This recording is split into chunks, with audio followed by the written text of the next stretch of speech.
C'est donc ce 7 novembre que sort dans le commerce le tant attendu Project Scorpio, désormais connu sous le nom de Xbox One X. Cette troisième Xbox One entre donc dans la petite famille des consoles de 8ème génération de Microsoft en s'inscrivant dans la catégorie haut de gamme. Comme la PlayStation 4 Pro avant elle, la Xbox One X promet aux joueurs une expérience de jeu largement supérieure aux consoles de salon déjà existantes. 4K, HDR, 60 FPS, 6 teraflops, Microsoft a multiplié les chiffres techniques ces derniers mois afin de séduire les joueurs consoles à la recherche de l'expérience de jeu ultime. Cela a toutefois un prix puisque la Xbox One X est proposée à 499€, soit 100€ de plus que la PlayStation 4 Pro, sa principale rivale. C'est également plus de 200€ que la Xbox One S, parue en août 2016. La One X est donc assez chère, d'autant que contrairement à la première Xbox One, elle est vendue sans Kinect, la caméra à détection de mouvement de Microsoft. Côté design, la Xbox One X se veut encore plus minimaliste que sa grande sœur, la Xbox One S. De forme droite et d'un noir mat presque intégral, la nouvelle console de Microsoft rappelle assez logiquement le sombre monolithe qu'était la PlayStation 2. La Xbox One X paraît même plus petite que la One S, mais dans les faits, elle est certes moins haute, mais elle est légèrement plus large et plus longue. Si la différence est assez peu marquée à l'œil nu, en revanche sur la balance, c'est une autre histoire. La Xbox One X est lourde, s'approchant de la barre des 4 kg, elle fait 1 kg de plus que la One S. La console est bien remplie et en la manipulant, on sent que les ingénieurs ont tenté d'optimiser au mieux l'espace offert par la coque de la console. Dans l'ensemble, le design de cette nouvelle Xbox est assez passe-partout. Certains regretteront que son apparence ne reflète pas mieux la puissance dont elle se prévaut, tandis que d'autres apprécieront l'élégante sobriété de ses lignes, qu'aucune grille d'aération ne vient perturber. Seule fantaisie, un petit logo Xbox dans le coin supérieur gauche, comme sur Xbox One S. On retrouve en façade 3 boutons, le bouton d'allumage, mécanique et non plus tactile, mais aussi le bouton d'éjection pour le lecteur Blu-ray 4K de la console, ainsi que le bouton permettant de synchroniser les manettes de jeu avec la Xbox One X. A l'arrière, on retrouve une connectique très classique, la même prise d'alimentation que sur la One S, un port HDMI in et un port HDMI out, deux USB 3.0, un port jack 3.5, une prise optique et le port Ethernet. Une prise USB est proposée à l'avant de la console, bien pratique pour brancher une manette. Puisque l'on parle de connectique, notez bien cette information importante. La console est capable de vous fournir une expérience de jeu en 4K, à condition d'être propriétaire d'une télé adaptée, mais il y a d'autres subtilités. En effet, l'importante quantité de données qui transitent par le câble HDMI de la console vers la télé requiert la présence sur cette dernière d'un port HDMI 2.0. Un prérequis absolument vital et pénalisant si vous disposez déjà d'un téléviseur 4K sans port HDMI 2.0, ce qui est plutôt rare mais mérite d'être signalé. Justement la 4K, parlons-en, car c'est l'argument massu de Microsoft pour vendre sa Xbox One X. Une nouvelle résolution qui propose 4 fois plus de pixels que le Full HD couramment utilisé de nos jours, mais qui vous demandera donc de posséder le bon téléviseur. Afin d'utiliser tout le potentiel de la One X, il faudra donc faire l'acquisition d'un téléviseur 4K UHD, compatible HDR et doté d'un port HDMI 2.0.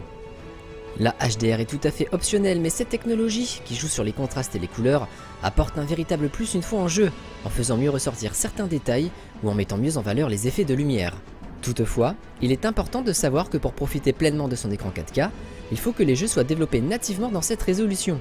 A l'inverse de la PlayStation 4 Pro, c'est déjà le cas de plusieurs jeux sur Xbox One X. En effet, la plupart des jeux exclusifs à la console de Microsoft existent aussi en version PC, sous Windows 10. Ces versions PC disposent donc de contenu en 4K que les développeurs peuvent réutiliser sur Xbox One X. Dans les faits, on constate bel et bien une impressionnante différence sur des jeux comme Gears of War 4 ou Forza Motorsport 7, dont l'apparence s'approche assez nettement de ce que l'on retrouve sur PC. Le constat est plus nuancé lorsqu'il s'agit des jeux tiers, comme Assassin's Creed Origins, L'Ombre de la Guerre ou encore FIFA 18.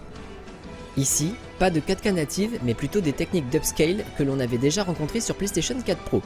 Des procédés comme le checkboard rendering permettent d'étirer l'image qui est ensuite retraitée et enrichie. Un procédé qui nous avait déjà convaincus au moment de tester la PlayStation 4 Pro et qui gagne encore en finesse sur Xbox One X. Cette dernière étant plus puissante que sa rivale directe, elle offre aux développeurs plus de possibilités, ce qui se remarque notamment sur Assassin's Creed Origins, particulièrement beau, même sur une télé Full HD. Car oui, c'était promis par Microsoft, la Xbox One X améliore également les jeux pour ceux qui ne disposeraient pas d'un écran 4K. Sans patch, la console peut puiser dans ses 12 Go de RAM pour permettre une meilleure distance d'affichage ou une meilleure fluidité d'image. En revanche, si le joueur télécharge le patch 4K, quand bien même il ne posséderait pas de téléviseur compatible, la One X utilise une technique nommée Super Sampling. Ce procédé permet à la console de calculer des images en 4K et de les réduire en 1080p, donnant naissance à une image plus riche en détails. Un résultat extrêmement probant sur la plupart des jeux que nous avons pu essayer, et notamment Assassin's Creed Origins ou encore Gears of War 4. A noter que ce dernier, tout comme Rise of the Tomb Raider, permet aux joueurs de choisir entre finesse des graphismes et fluidité de l'image. Les propriétaires d'écran Full HD pourront donc opter pour une meilleure fluidité qui permet à un jeu comme Gears of War 4 de passer à 60 images par seconde dans le mode campagne. Une souplesse plutôt bienvenue, d'autant que le jeu gagne là encore en richesse visuelle, car lorsque la One X ne met pas toute sa puissance dans un affichage 4K, elle peut se permettre d'améliorer la qualité de l'image, dans une certaine limite, dans le même temps qu'elle offre plus de fluidité. Microsoft l'avait promis, et cette promesse est tenue. Attention tout de même, afin de profiter pleinement de sa Xbox One X, il faudra dans tous les cas télécharger les fameux patchs 4K, un réel souci quand on sait que la mémoire de la console est limitée à 1 Teraoctet. Ce qui pose d'ailleurs un autre problème, notamment pour les joueurs et joueuses qui disposent d'un débit internet un peu faible. Mais pour 499 €, la Xbox One X offre un résultat très satisfaisant. Misant sur des technologies avancées issues du monde du PC comme son système de refroidissement à vapeur, le Dolby Atmos, la possibilité de streamer sur mixeur en 4K et 60 fps ou encore le FreeSync 2, la Xbox One X semble parée pour affronter les années à venir, au point de donner l'impression, par moment, d'être plus qu'une console de milieu de génération. Si les joueurs PC habitués aux jeux en 4K ne verront probablement pas l'intérêt, les joueurs console, et notamment les joueurs Xbox One, trouveront en cette One X une console suffisamment puissante pour offrir une belle expérience de jeu. Les développeurs de nombreux studios ont déjà vanté ses qualités, notamment sa puissance ou encore la facilité de travailler dessus. Ce qui se manifeste jusque dans le nombre de jeux qui devraient, dans les semaines et mois à venir, bénéficier de mises à jour 4K. On conseillera toutefois l'achat de la One X aux joueurs disposant déjà d'un téléviseur 4K HDR ou à ceux qui pensent franchir le pas prochainement. Pour celles et ceux qui préfèrent conserver leur téléviseur Full HD, l'achat semble moins indispensable, quand bien même la One X améliore la qualité d'image drastiquement.